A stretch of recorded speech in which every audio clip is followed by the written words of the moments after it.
Witnesses say ISIL has captured another Iraqi town, killing 19 policemen and trapping others at police headquarters.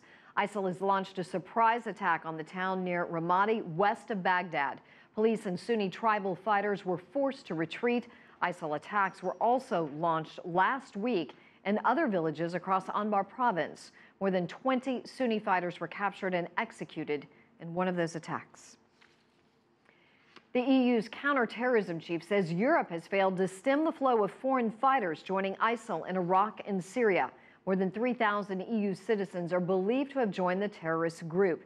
It has security officials worried about potential terror attacks once they return. CCTV's Sandra Gathmann tells us more about this report from Brussels. Despite fresh pledges from European leaders to tackle an exodus of Europeans joining Islamic State militants, stopping them altogether has proven difficult. We've not been able so far to stem the flow of foreign fighters coming from Europe to Syria and Iraq, to both. It's still a serious problem, and therefore my call to the ministers is, of course, to speed up the implementation of the measures that they have adopted on several occasions. It takes time, it's sometimes nitty-gritty details, but we have to do it more quickly because we have to really stem the flow. So far, more than 3,000 Europeans from countries like the UK and France have been recruited or volunteered to join ISIL, and numbers appear to be climbing. Some European countries, like Belgium, are reportedly seeing less fighters flock to Iraq and Syria to join the jihadist movement. But others, like Germany, are still seeing significant outflows.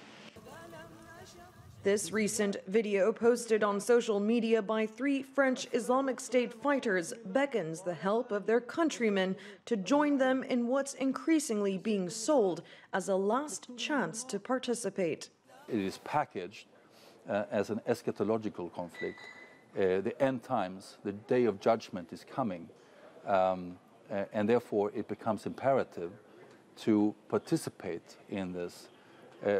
Let me just illustrate that by just mentioning that, for example, the Islamic State have a magazine called Dabik, and Dabik is where the final apocalypse will occur between the final battles between Muslims and non-Muslims.